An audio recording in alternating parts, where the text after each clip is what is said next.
And I have three Oh, guesses. go for it. Is it the TeamSpeak rant? No, Is it D-Day? no, Is it WG versus DOA? no. Ugh, then I'm out. Give me some clues now. Okay. It begins with a scorpion.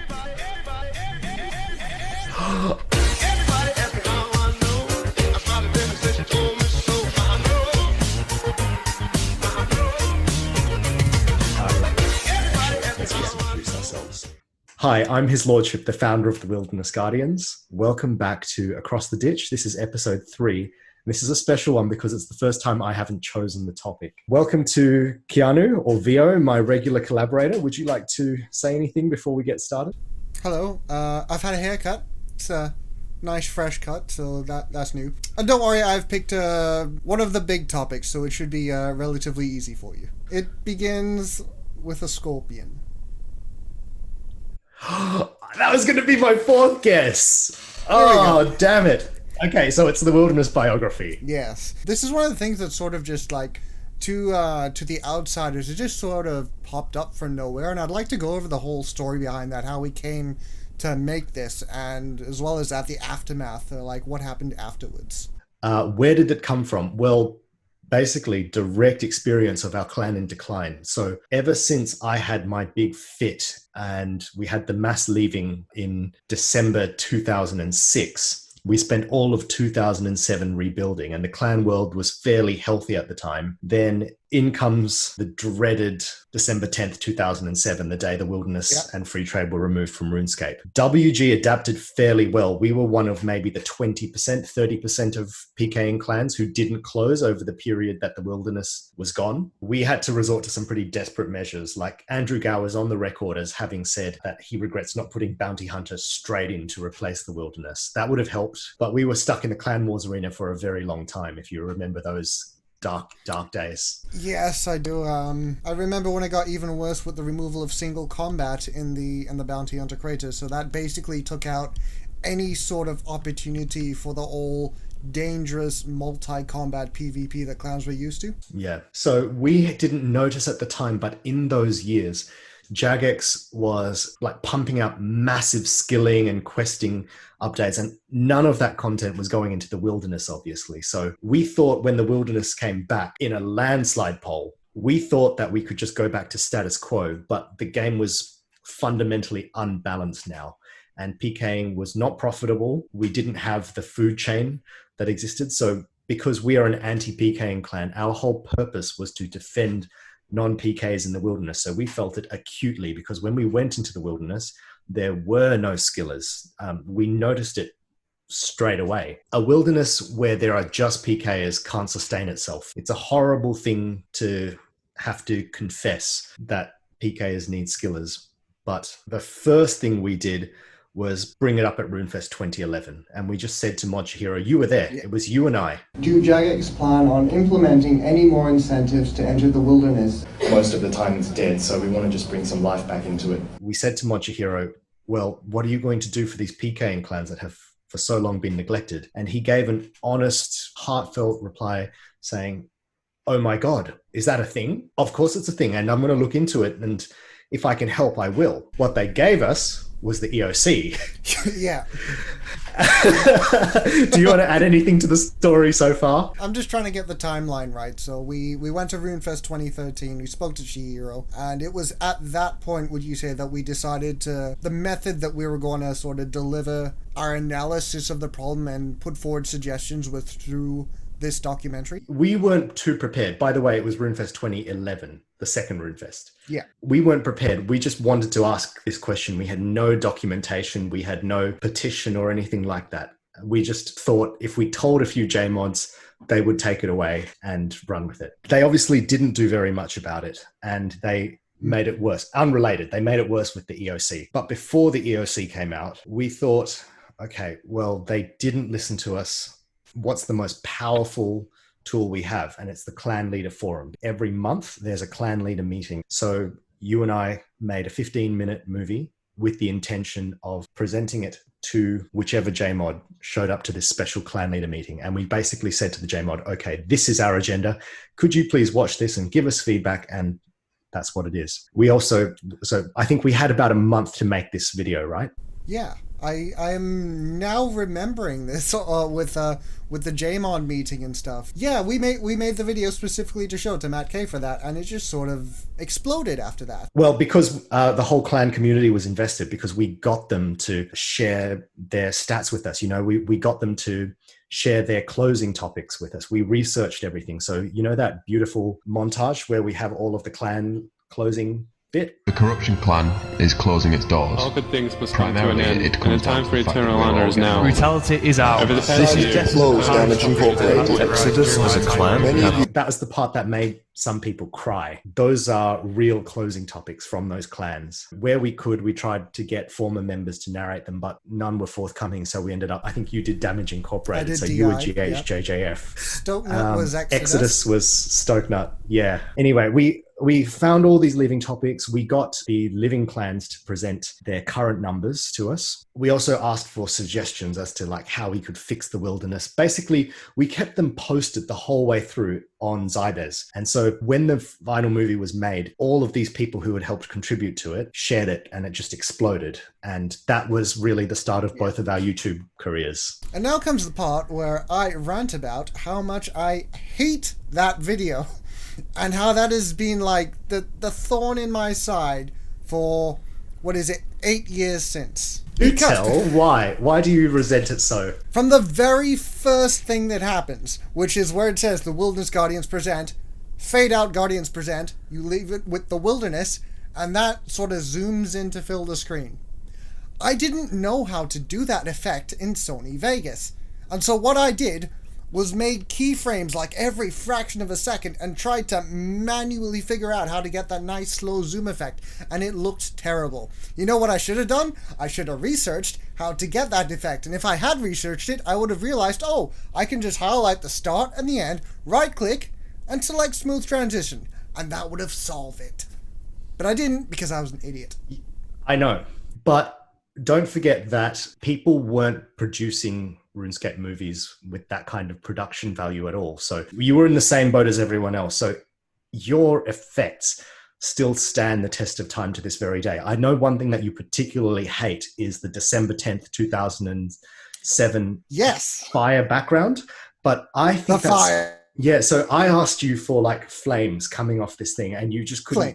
You couldn't get the flames, but you gave me a very stylized fire, which is actually beautiful. Yeah, I think making it a real fire would have made the text less readable, and it might have made it a little bit corny. In the same way that the Lion King animation had all of these exaggerated faces and imperfections and like bombardments of color, and then it fell flat in the live action version because you sometimes need that artistic license. So I think what you're considering to be sins of production, not most of the time, are actually beneficial. Mm-hmm. And I think the view count speaks to that. And I think the following, I mean, the old school RuneScape rejuvenation that happened, like as one of the first updates when old school was released, was a direct consequence of our video. I don't think you should carry this video with such shame. There are moments that I am proud of. Like, there are two shots. One's in the shallow wilderness just north of Edgeville, and one's up deep with the clan fighting.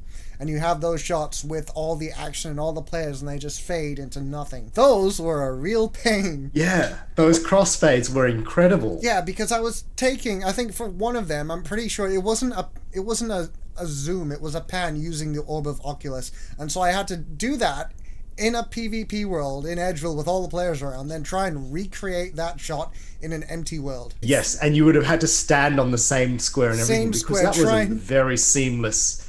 Yeah, try and get the positioning of the orb exactly right. Took a while, but those are a couple of the shots I am proud of. I also remember that wasn't enough for you. You then zoomed out further into the graphic of the image of the wilderness. Yeah. So you zoomed out even further using that fade, and that moment was the moment that got the most comments. I remember I did only one part of the visuals, and that was the clan banners retreating through that graveyard during that montage. That's the only video contribution I put towards that, and I'm still super proud of that moment. There are some shots where everything we have, of course, your epic narration, which which made up for my terrible editing, and certain shots like that where everything just worked really well. Those are the moments you remember. Look, it's not the best job that we could have done. If we'd made it today, it would be a better video. I think my narration wouldn't be that much better because I haven't really improved as a narrator, and I think the language was nice, but it probably wouldn't be so obviously plagiarized from the Lord of the Rings at the beginning. Yeah, we leaned really heavily on the fantasy at the beginning of that one. It's also amazing how much we got into 15 minutes of content. Oh, yeah. We packed a lot of information into it, and people at the time were like whining about how long this video was. They just weren't used to seeing 15-minute RuneScape videos.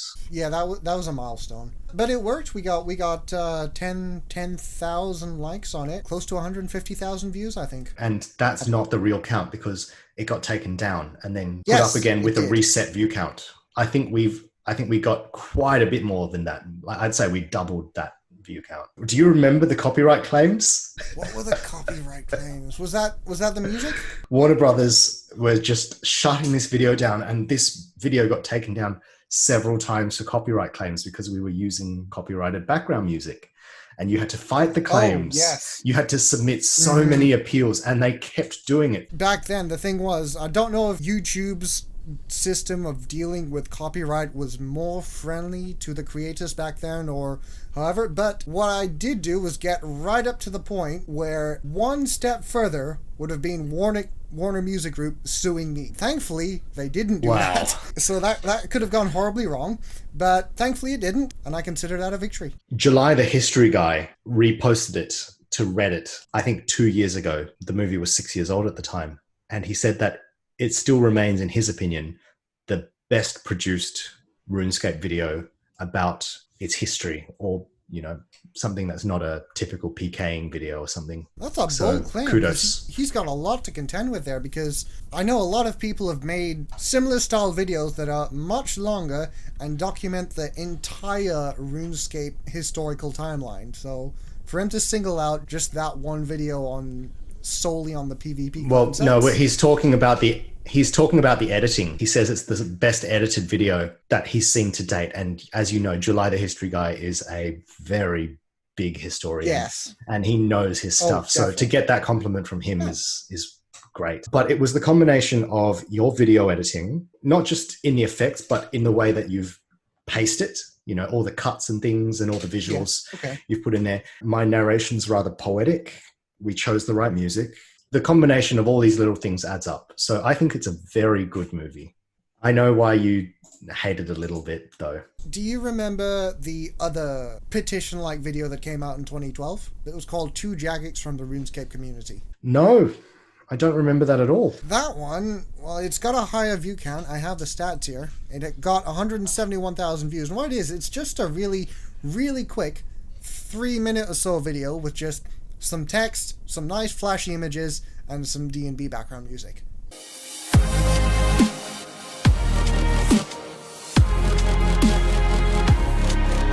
That was the one that worked. That one got us old school RuneScape. Yes, but we got a wilderness rejuvenation out of it too. Sure. So with old school RuneScape, that was one thing, but the wilderness is thriving to this very day because Jagex, deep in its psyche, knows that you have to balance it with every non-PvP update. You know, there still has to be a reason to go out there. Like your best EXP often comes from the wilderness. Like the revs are great training, and you can use the Chaos Altar to train prayer. It's fantastically balanced. Don't think we can solely take credit for it, but I think our video had a part to play. That's probably the piece of WG history that's had the most impact on the physical game. So this is where we became well known in the clan community, amongst PKing clans, amongst ourselves even, but this was where we made a lasting impact on RuneScape. Yeah, I know that one of the claims that oh no, it wasn't actually a claim, it was a reference to the TeamSpeak rant, but you know the phrase "the most influential," how that was being thrown about. Oh yes. Yeah, this was 2011, 2012, that was the time when clans were just kind of wallowing in their own misery. Like Summit 2011, Last Chance, Jagex, Terrible Game Company, and none of them were doing anything about it. We were the ones who stepped Right. up, and we made the video. I'm glad you mentioned that. I'm really glad you mentioned that because, they were full of complaints and void of any solutions. They just loved to whine about the state of things, and we got griefed for actually trying to do something. Do you remember the hate that we were getting in the process of collecting all of this information? Oh, yep, definitely. That'll be Zybez for you. Well, most of those clans are dead, so Suck it. I've only done one PK trip since I've started playing RuneScape again, and from what little I saw, it seems like the wilderness is alive and well. Oh, it is, definitely. And even outside of the Rev Caves, because I have insight on this because I'm in Death Row, and we go to the Chaos Altar, we go to 50s, we go to Vetion, we go all over the wilderness, and there will always be stuff to find, from PVMers, skillers, and stuff, to the teams and clans that will get you the big fights. So it is insanely active, much more than it used to be. It's a massive improvement. What really just blows me away is that our name is the Wilderness Guardians, and we used to be guardians in the wilderness, and with this video we became guardians of the wilderness. I think that's just beautiful poetry. That's beautiful. That a clan called the Wilderness Guardians ended up being responsible for restoring dignity to that part of the game. That's a nice place to leave it, I think. I think so, yeah. Okay, to all of our viewers and listeners, thank you so much for joining us. That was episode 3. It has been a blast. Next time, who knows what's the topic going to be? But until then, happy scaping.